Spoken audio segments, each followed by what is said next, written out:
నమస్తే రమగారు. నమస్తే జయ. చందమామ కథల్లో నుంచి ఏదైనా ఒక కథ. చందమామ కథ అంటే ఒక ఊళ్ళో ఒక బ్రాహ్మణ ఆయన, అంటే ఒక ఆయన చదువుకున్నాడు బాగా, బ్రాహ్మడు అని ఖచ్చితంగా చెప్పడానికి వీళ్ళేది, విద్వాంసుడు అని, చాలా తెలివైనవాడు. ఆయన ఏదో బిజినెస్ పెట్టాలనుకున్నాడు, వ్యాపారం పెట్టుకోదలుచుకుంటారు కదా. వ్యాపారం పెట్టాడు, ఒక కొట్టు అద్దెకి తీసుకున్నాడు. ఆయన అక్కడ కూర్చునేవాడు. బోర్డు ఒకటి రాయించాడు. ఏం రాయించారంటే బోర్డు, ఇక్కడ వివేకం అమ్మబడును. వివేకం అమ్మే బిజినెస్ మొదలు పెట్టుకున్నాడు అనమాట. తెలివితేటలు అమ్ముతారు. తెలివితేటలు ఎలా అమ్ముతారు చూడాలి.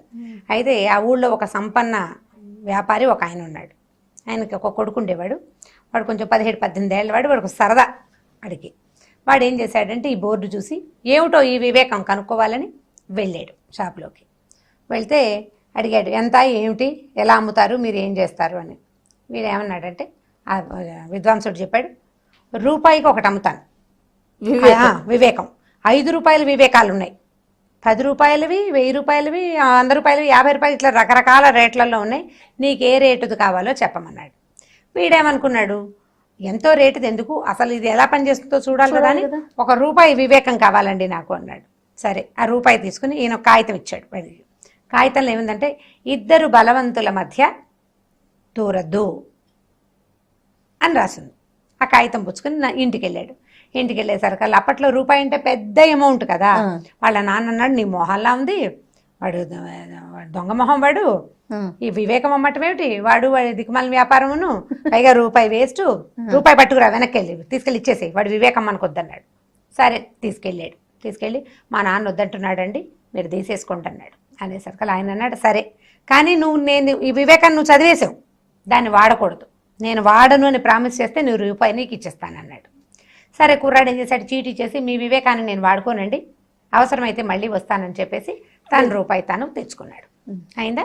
ఈ కుర్రాడు వాడి దాని వాడు రోడ్ల మడిపడి తిరుగుతుండేవాడు. వాడికి ఆటకాయితనం సరదాగా తిరిగేవాడు. ఆ ఊళ్ళో ఒక నగల వ్యాపారికి ఎక్కడి నుంచో ఒక పెద్ద రత్నాల హారం వచ్చిందట.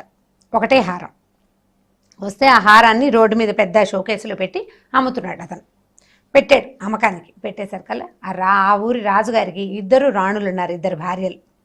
ఆ 2 రాణులు ఆ వస్తువు చూశారు, ఎంతో బాగుందని తమకే కావాలనుకున్నారు.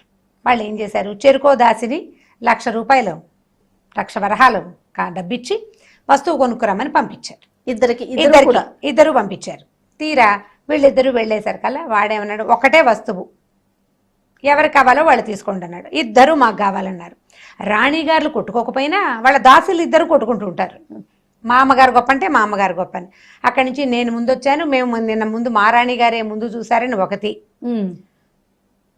నువ్వు చూసినా సరే మేమే తీసుకుంటామని ముందు మేమే చెప్పాము, ఇవాళ నీకంటే 5 నిమిషాల ముందు నేనే వచ్చానని రెండోది. వీళ్ళిద్దరూ చెడామడా కొట్లాడుకున్నారు. ఈ వ్యాపారస్తుడికి విసుగుబుట్టి నగల వ్యాపారికి, మీ 2 కొట్లాట తేలేక అప్పుడు రండి అని వాళ్ళిద్దరిని తోలేశాడు. వాకిట్లో మరి కొట్టు బయటంతా ఈ గలాభాగా ఉంటే జనాలు ఎవరిది వస్తారు, కొట్లోకి పంపించేశాడు. ఈ దాసీలు 2 పోయి రాణిగారికి చెప్పారు. రాణిగారులు 2 ఈ తగాదాన్ని రాజుగారి దగ్గరికి తీసుకెళ్లారు. నేను ముందు చూశానంటే నేను ముందు చూశా, నేను ముందు వెళ్ళానంటే నేను ముందు వెళ్ళా, ఈ తగాదా తెగలేదు. ఈయన అన్నాడు, సరే, ముందు ఎవరు వెళ్ళారో చెప్పడానికి ఒక సాక్ష్యం ఉందా? నగల వ్యాపారి నాకు తెలీదు, నేను చూడలేదన్నాడు. ఈ అమ్మాయిలు 2 దాసీ అమ్మాయిలు ఉన్నారుగా, వీళ్ళిద్దరు ఏమన్నారంటే, ఫలానా శెట్టిగారి అబ్బాయి కుర్రాడు ఉన్నాడు కదండి, వాడు అక్కడే నుంచున్నాడండి, ఈ చోద్యం చూశాడు వాడని చెప్పారు. వాడు నిజంగానే అక్కడ నుంచున్నాడు. వాడిని పట్టుకొచ్చారు. ఇప్పుడు వాడికి ఏం చెయ్యాలో తెలియలే. సో గుర్తొస్తుంది వివేకం. 2 బలవంతుల మధ్య దూరకూడదు. ఇప్పుడు ఏ రాణిగారి పేరు చెప్పినా రెండో రాణిగారు చావట్టి చెవులు మూస్తుంది. వీడికి ఏం చేయాలో తెలియలేదు. పరిగెత్తుకుంటూ వాళ్ళ నాన్నని పట్టుకుని, ఆ వివేకవంతుడైన ఆయన ఉన్నాడు కదా పండితుడి దగ్గరికి, వివేకాలు అమ్మే వ్యాపారస్తుడు, అక్కడికి పరిగెత్తారు. ఏదైనా ఒక వివేకం ఇవ్వండి మాకు. అయితే ఈయన ఏమన్నాడంటే, 100 రూపాయల వివేకం ఒకటి ఉంది, ప్రస్తుతానికి తప్పించుకోవచ్చు. అయితే 2,000 రూపాయల వివేకం ఉంది, 1,00,000 రూపాయలు ఖర్చు పెట్టాలి ఆ వివేకం వాడాలంటే, మీ ఇష్టం చెప్పండి అంటే, వీళ్ళేమనుకున్నారు, ప్రస్తుతానికి ఈ గొడవలో నుంచి బయటకు వచ్చేసే తెలివి కావాలి మనకి అని చెప్పేసి 100 రూపాయలు వాళ్ళు కూడా వివేకంతో ఆలోచించారు.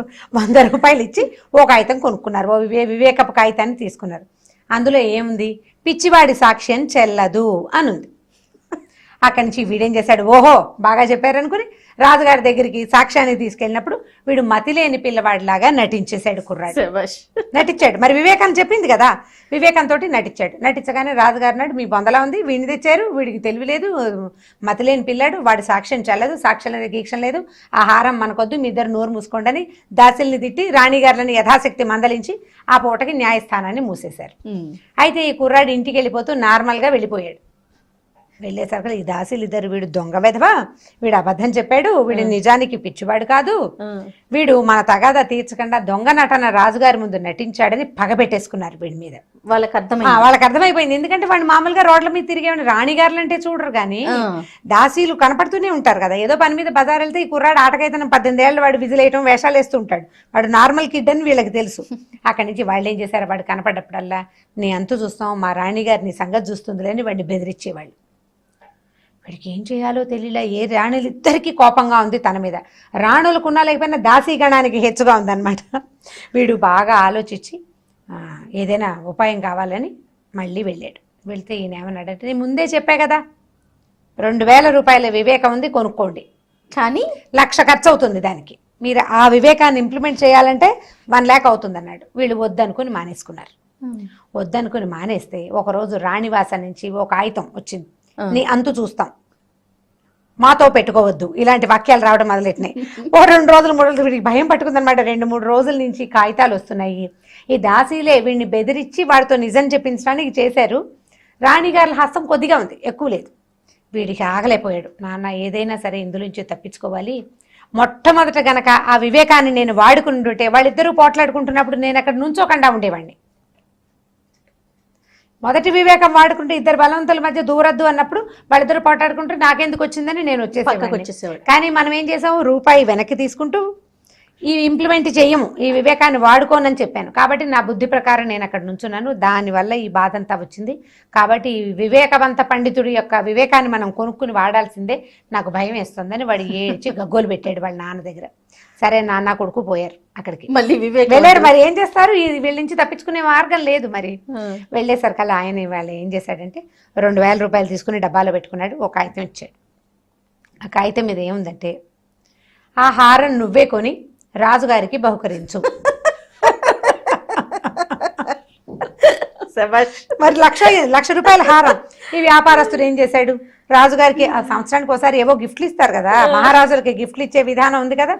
మామూలుగా అయితే ఏ 5,000 10,000 పెట్టును, ఇప్పుడు చచ్చినట్టు ఇంకేమీ దారలేక ఏం చేశాడు, మొదటి రూపాయి వివేకాన్ని వాడుకుంటే 1,00,000 రూపాయలు ఖర్చు అయ్యేది కాదు.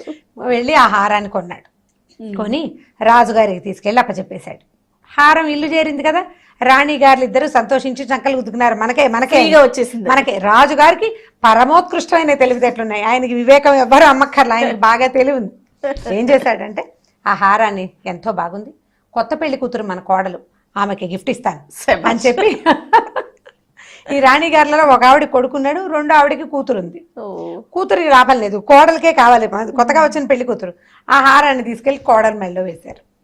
రాణిగారులు ఇద్దరు మాట్లాడకుండా ఊరుకున్నారు. వాళ్ళ గొడవ సమసిపోయింది. వీడు రూపాయి వివేకంతో ఉండిన ఇది బాగుండేదని మళ్ళీ వెళ్ళి ఈసారి ఇంకో వివేకాన్ని 100 రూపాయలు పెట్టి కొనుక్కుంటే అందులో ఏముందంటే, ఒళ్ళు దగ్గర పెట్టుకుని ఉండాలి అని ఉంది. తగాదాల్లోకి వెళ్ళకూడదు, వాళ్ళు ఎవరో మాట్లాడుతుంటే వినకూడదు, నీ పని నువ్వు చేసుకోవాలన్నమాట. ఈ కొత్త వివేకాన్ని కొనుక్కుని వాడు బుద్ధి తెచ్చుకుని తెలివిగా ఉన్నాడు అప్పటి నుంచి. చాలా బాగుంది. కథ కంచుకి మనం ఇంటికి. కానీ ఇలాంటి వివేకాలు అమ్మేవారు ఇప్పుడు కూడా ఉంటే బాగుంటుంది అమ్మగారు. మనకి ఏది కావాలంటే అది వెళ్ళి కొనుక్కొచ్చుకొని ఫాలో అవుతామేమో. ఐడియాస్ అమ్మే వాళ్ళు ఇప్పుడు కూడా ఉన్నారు జయ, మీరు సరిగ్గా సెర్చ్ చేయటం లేదు. మీకు గుడ్ ఐడియా కావాలి, మీరు నన్ను అడగండి, రూపాయి 2 రూపాయలు అంటే కాకుండా 100 1000 ఇస్తానంటే నేను కూడా చెప్పేస్తారా? ఓకే, ఆడియన్స్ అంతా మన మామ్స్ అందరూ రెడీ అయిపోతారండి తెలివితేటల కోసం. చూడండి, మామ్స్ అంతా కూడా మీకు ఏ ఐడియా కావాలన్నా మనకి రమ్మగారు చెప్తారంట, దానికి తగిన ఛార్జీ ఉంటుందండి. మరి ఉండదు, ఆయన 100 1000 తీసుకున్నాడు కదా. కానీ చాలా బాగుంది రమ్మగారు, మనం నీతిని అర్థం చేసుకోవాలి. ఈ అమ్మటం అనేది ఇది పక్కన పెడితే మంచి నీతి ఉంది కథలో. అదే, సో పిల్లలకి చెప్పడానికి బాగుంటుంది, మనం తెలుసుకోవడానికి కూడా చాలా ఇంట్రెస్టింగ్ గా ఉంది. ఇంకొక వీడియోలో మళ్ళీ కలుద్దామండి, తప్పకుండా చేయాలి. ఈ వీడియో కనుక మీకు నచ్చినట్లయితే లైక్ చేయండి, షేర్ చేయండి. మరిన్ని వీడియోస్ కోసం మా ఛానల్ని సబ్స్క్రైబ్ చేసుకోండి.